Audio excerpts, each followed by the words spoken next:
बड़ा जल्दी आ गए। हमेशा तो लेट करके ही आना है तुमको। वहीं गए थे ना?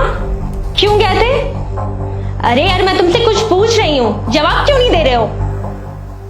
खाना लगा दो। कितनी बार कहा है वहां मत जाया करो। जब भी जाते हो 10 बातें सुनकर आ जाते हो और आने के बाद मुंह लटका हुआ रहता है तुम्हारा। कम से कम एक गिलास पानी ही पिला दो। वहां जाए बिना तो तुमको रहा नहीं जाता है। तुम ना आज फैसला कर ही लो, तुमको मेरे साथ रहना या अपनी फैमिली के साथ, क्योंकि उनके बिना तो तुम्हारा दिल लगता ही नहीं है ना? तुम खाना लगा रही हो या मैं ऐसे ही सो जाऊं? सो जाऊं? क्या सो जाऊं? आज ना तुम फैसला कर ही लो, फिर तुमको जो करना है करते रहना। वहां से आने के बाद ऐसे बैठ जाते हो जैसे पता नहीं क्या लुट गया हो तुम्हारा। अरे यार नहीं देखा जाता मुझसे तुम्हारा ये उदास चेहरा। तुम्हें कोई फर्क नहीं पड़ता ना? तुम्हें कोई फिक्र ही नहीं है मेरी। पता नहीं ये सब कब तक चलेगा। भगवान के लिए मुझे जीने दो, हाथ जोड़ रही हूँ। तुम और तुम्हारे परिवार के बीच पिस गई हूं मैं। नहीं देखा जा रहा मुझसे ये सब। न तुम मेरी बातें सुनते हो और न ही तुम्हारे परिवार वाले। कब तक चलेगा ये सब? आज बता दो तुम मुझे। अरे कुछ सुनते क्यों नहीं हो तुम? सुनो तुम पहले मेरी बात। तुम्हारे लिए मैं ज्यादा जरूरी हूं या तुम्हारे परिवार वाले?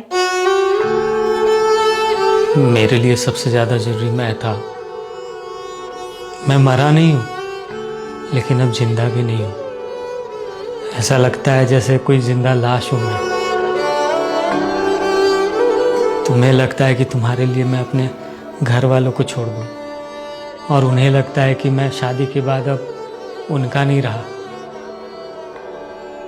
समाज वाले कहते हैं कि शादी के बाद एक लड़की पराई हो जाती है, लेकिन एक लड़का शादी के बाद पराया नहीं बल्कि बुरा हो जाता है। किसको किसको खुश रखे समझ ही नहीं आता। बीवी और परिवार में उलझ कर रह जाता है एक लड़का। सबके खुशी का देखते देखते पता ही नहीं चलता कि आखिरी बार खुद को कब खुश किया था। और सबसे ज्यादा बुरा तो तब लगता है जब सबको खुश रखते रखते वो खुद बुरा बन जाता है। परिवार को खुश करो तो बीवी बुरा मान जाती है, बीवी को खुश रखो तो परिवार बुरा मान जाते हैं। पिस रहा हूं यार मैं। लड़के को 2 राहों पे लाकर खड़ा कर दिया जाता है। जहां एक राह बीवी की तरफ तो दूसरा परिवार की तरफ जाता है।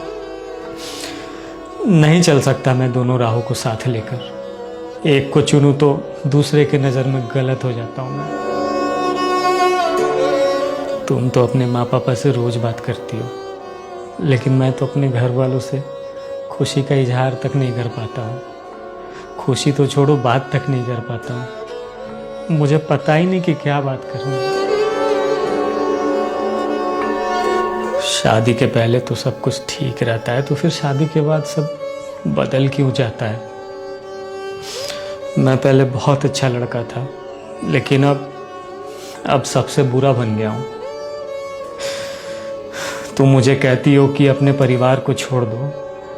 यही बात अगर मैं तुमसे कहूँ कि तुम अपने परिवार से बात करना बंद कर दो, उनको छोड़ दो, तो क्या तुम उनसे बात करना बंद कर दोगी? क्या तुम उनके बगैर रह पाओगी? क्या तुम उनके नज़र में अच्छी रहोगी? सोचना इस बारे में जरा। बस इतना ही कहूँगा कि मर्द को भी दर्द होता है। हमारे पास भी दिल है, फीलिंग्स है, हम भी रोते हैं। बस किसी के सामने नहीं रोते, किसी को जताकर दिखाकर नहीं रो पाते। तो हमें ताने देने के बजाय, हमें बुरा भला बोलने के बजाय थोड़ा हमारी सिचुएशंस को भी समझा कीजिए। हम कोई एटीएम मशीन नहीं होते, हमारे पास कोई जादू की छड़ी नहीं होती जिससे हम हर किसी को खुश रख पाएँ। थोड़ा समझिए।